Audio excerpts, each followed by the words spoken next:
When you wish Da da da. da da da da da da. Boom, boom, ba, ba, ba, ba. Wait a minute. This is a two-part War of the Rascals? What is I happening? mean, that's what we decided, right? Come on, Brian. We talked about this. This is madness. This is This is complete anarchy. And I'm so excited because this has been an idea, not this specifically, but the idea that we did something that's like a War of the Rascals that doesn't involve a game for so long. And then Eric came with this idea, which then had to be thrown back and forth a few times. And then we finally settled on the perfect mix of what we both were kind of thinking of. And that is this. So basically, what's going to happen is we talked about it.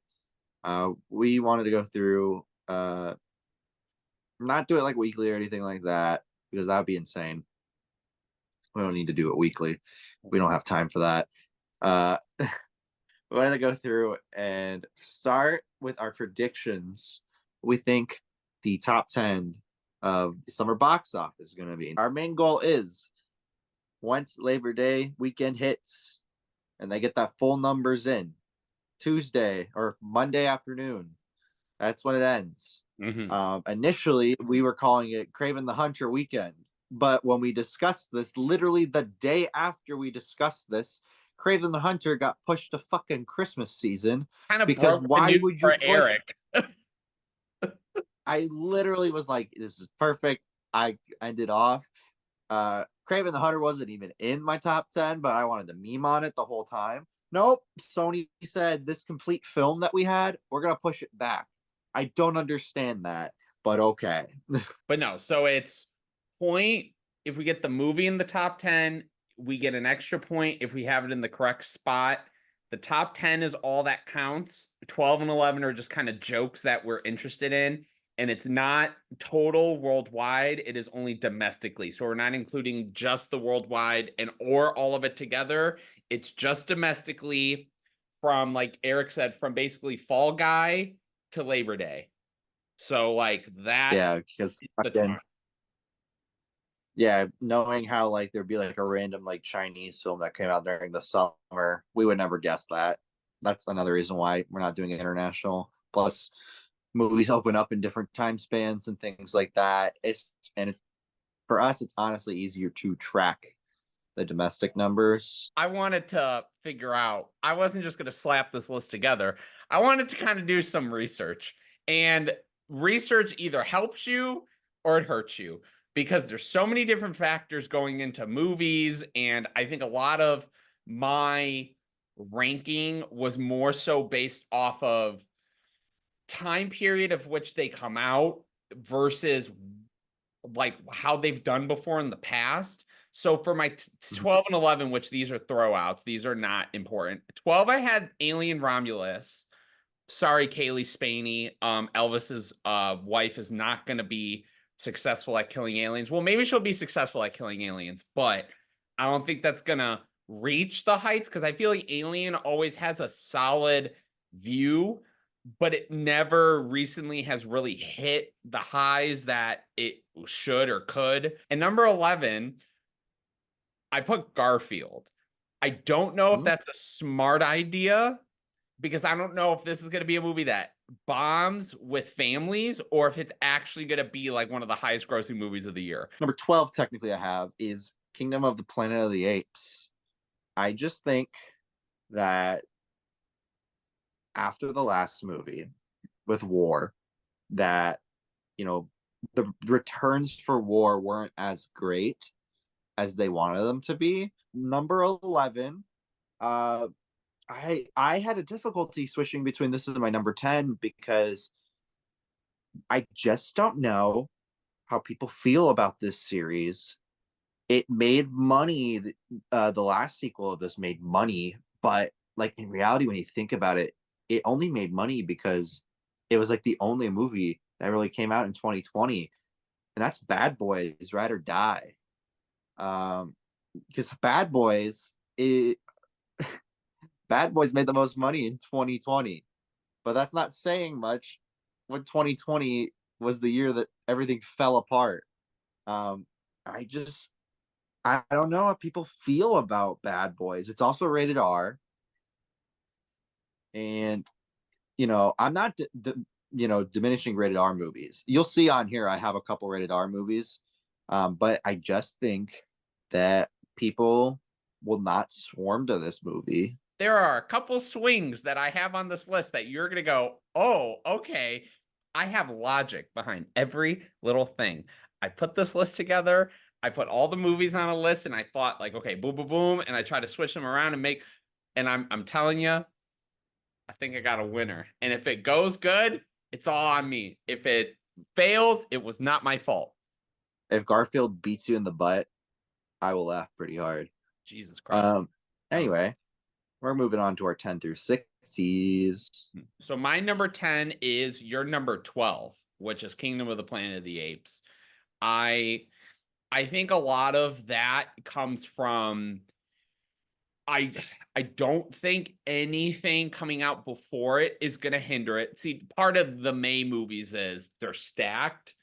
And, I think about a Solo, like the Han Solo movie and kind of what happened there. I agree with your sentiment of why you put it at 12. I think it's just sort of that thing where we haven't seen it in quite a while. And the quality of those films was always very like solid to where I could see people going. And it's early enough in May that I think it will gain some traction that way. Number 9, however, is a movie that comes out the week after that I didn't know if I wanted to put this movie on the list, and I did. If Ryan Reynolds, this can go a lot of different ways, but I'm going big with If. Who knows? Maybe it's the best decision or wrong decision I'm gonna make. Number 8, I go with a more safe choice. I go with The Fall Guy, and I think it's mainly because of how that movie's being promoted, the kind of movie that it is. Number 7, again, this is one that hurts my heart because I think it's going to be an awesome movie. But I think about what happened the last time one of these movies came out. That is Furiosa. I have it lower because, again, it's definitely that symptom of the last time a Mad Max movie came out, it did fine. It didn't do amazing. And I think this is an example of this movie comes out at the end of May. And I think that's going to be kind of a bit of a problem. And there's going to be a bunch of other stuff at that point. I don't necessarily see it doing bad again. We're going up on the list. So clearly this is one that I'm like, I think is still going to do fine. But Furiosa definitely is there. And number 6, I'm putting A Quiet Place, day one. This was the most, in my opinion, out of all the big property ones, this was one of the hardest ones to put on here. Because I didn't know. Because again, like when the second one came out, it was a COVID thing. The first one was kind of a niche. The second one, I still think the second one's pretty great. I know a lot of people are 50-50 on it for what that movie's doing. But I look at it as a Lupita vehicle / it's another Quiet Place thing. And the position of when it comes out and the position of what the movie's trying to do and kind of the origins of all that. You're going to laugh pretty hard, but this is going to be a really interesting race. I'll tell you that. My number 10 is Brian's number 12, Alien Romulus. Starting off. So yeah, I know, starting off very interestingly. We did not talk about this whatsoever. I just told him, find a list, look it up, all that stuff. Alien Romulus, because when Brian was talking about it, he's not the Alien franchise and all this stuff is a little rocky and all over the place and things like that, and we're not 100% sure. I am mainly bumping it up for the crazy people that love Fede Alvarez. It also helped that Alien had its re-release, 45-year re-release, pretty recently. I think it's only just for the previous weekend. So again, we're filming this on the 30th. So the week up to this weekend, it had it. So people got a chance to go and see it. Number 9, Brian.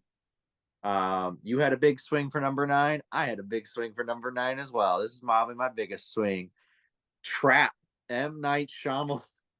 Trap was one I was debating putting somewhere. I was debating it.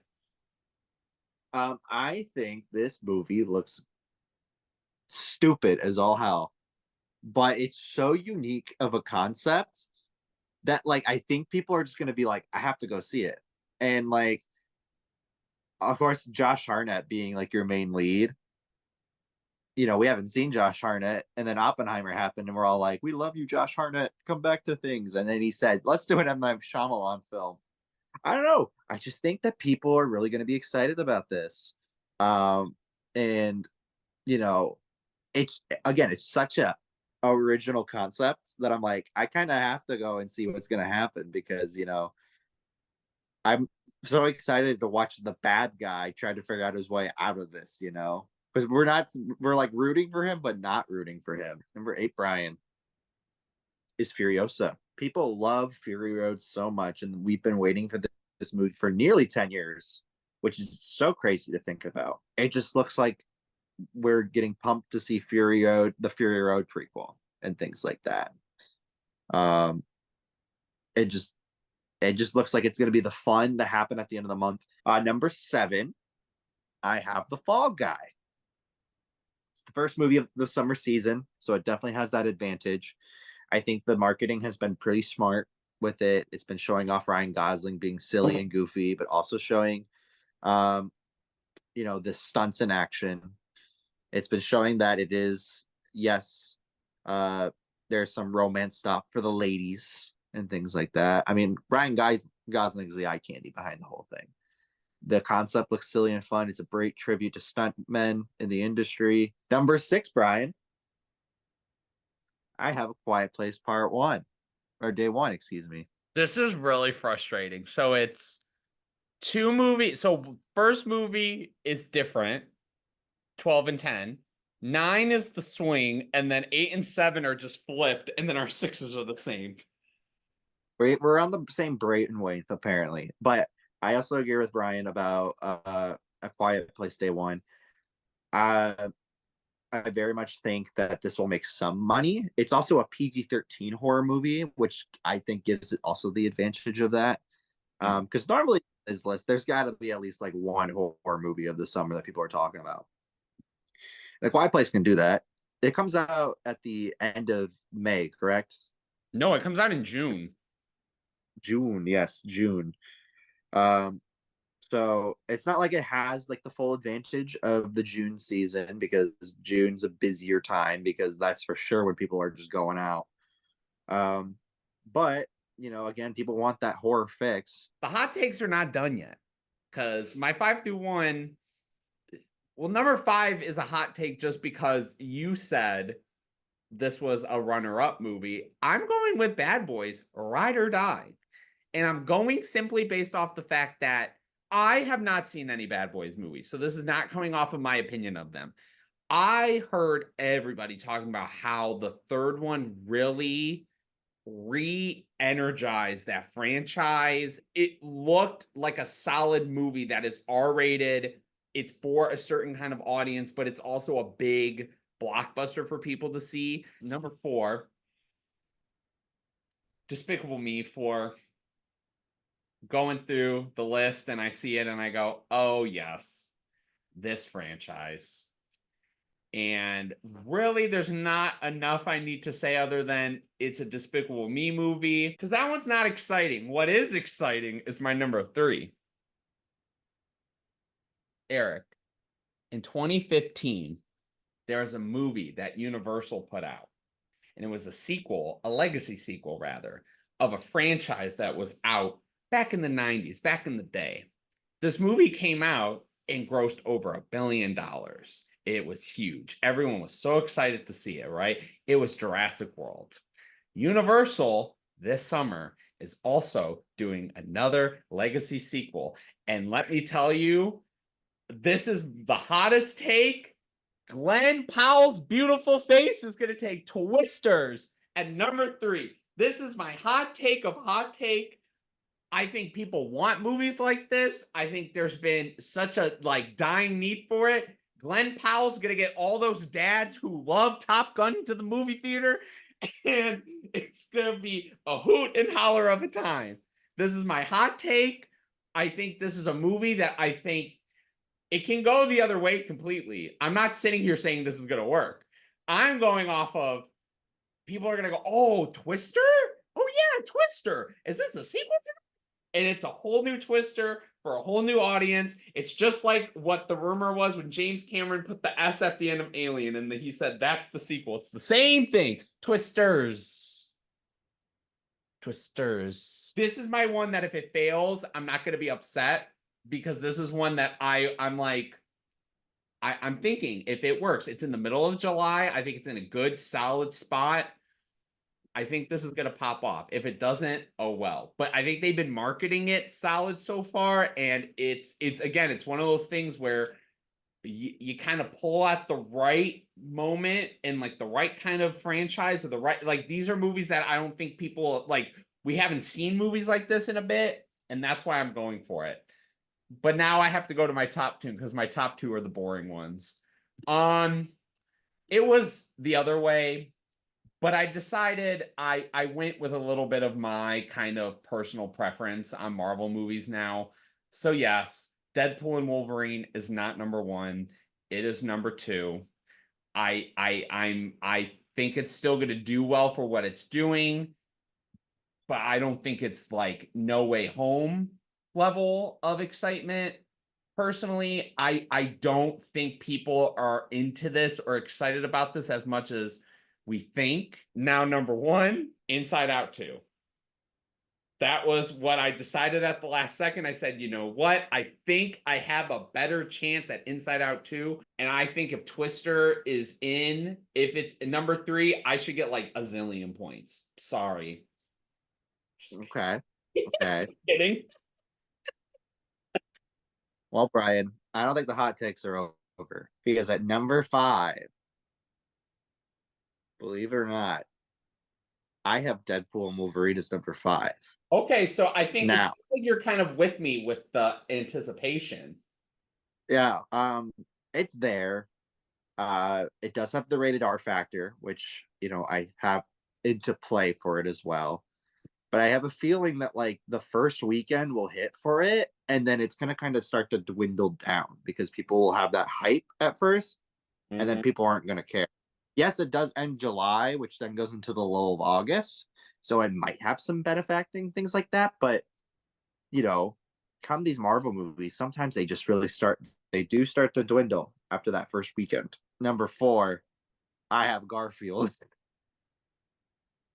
This is I felt again. like you would have it on your list. It's gonna hit that animated itch at the beginning of the year or the beginning of the season, excuse me, because there's nothing until Inside Out 2 comes out.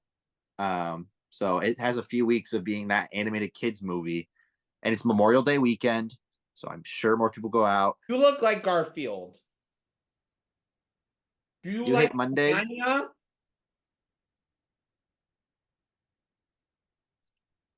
Like, get me out of here, dude. My number 3, though, keeping on a trend here for a little bit, I have Inside Out 2.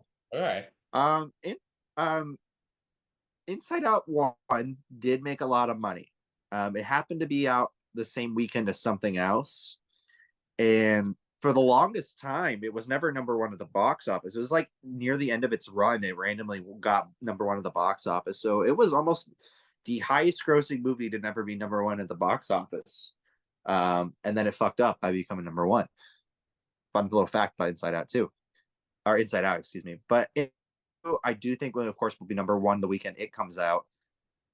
The problem I have with it is, again, I don't think people are nostalgic for it already, which I find so fascinating because the movie's barely 10 years old. I don't think as much of an audience will be there. I think it will still make more money than the first one, but I don't think that's going to be, all the rushing waves for it, if you get what I mean. And Brian, you were mentioning a zillion points for Twister being at number 3. I think I should get a zillion points if Twisters is at number 2, baby. Son of a bitch. I think this is the summer's Top Gun Maverick. I think that people are just going to keep seeing this movie over and over and over again. And I'm not going to understand why. when I saw Top Gun Maverick, I watched it. I was so confused on how people were going to see it over and over and over again. So I'm because you mentioned the whole thing with Jurassic Park, Jurassic World. I'm thinking more of the Top Gun Maverick style. That movie made $1 billion for some reason. And don't get me wrong, I love Top Gun Maverick. I just never thought of it as that movie I need to go see over and over and over again. People are genuinely excited to go see this movie. Like, again, Twister made money. Like, for what it was, it made money. Especially since I don't even really care for that first Twister movie. I think that Philip Seymour Hoffman's a gem, and he will be missed. So sad we couldn't bring him back. But I mean, there's no mention of like Helen Hunt showing up whatsoever. Of course, we can't get Bill. Mhm. I don't think anyone from that original movie is supposed to come back. But like, still, we're like, let's fucking go. We have Twisters. My number one's Despicable Me 4. I don't doubt these stupid minions will make money. I'm not happy that I have as my number one, but I just think that like at the end of the day, those movies just make money. They don't have to put effort into them. They just make money. What a terrible way. We're riding the Yeah. high Twisters and you just go, and my number one's Despicable Me 4 anyway. People really enjoy these movies, and kids love those dang minions. They don't care if they're on a cereal box. They don't care if they're on the internet. I'm not excited about it, but Despicable Me 4. I really don't have much to say about it. It may be again, Lily. The heck? It may be a repeat of 2015 because 2015 Universal ran that year. They dominated that year. Well, because like Disney has been sidelining their projects this year. They didn't release like much at all during the beginning of this year. And then they said, okay, summertime, here's an Ape movie. Here's a Marvel movie. Here's the Pixar movie. All they need now is like a live action remake. And it would have been a summer. Yeah. Yeah, but they're saving their fucking Mufasa movie. The bad news is now we have to wait. So we don't really know who's going to win until September. So we're going to use this video as a fun tracking device if y'all are going to watch it over the summer or if you just catch it in the summer. And we'll be paying attention. And then, yeah, like Eric said, once that Labor Day hits, we're going to kind of make sure we look at it right when we can. We'll take a screenshot, whatever, track everything. And we're going to count and we're going to see who wins the box office of the summer.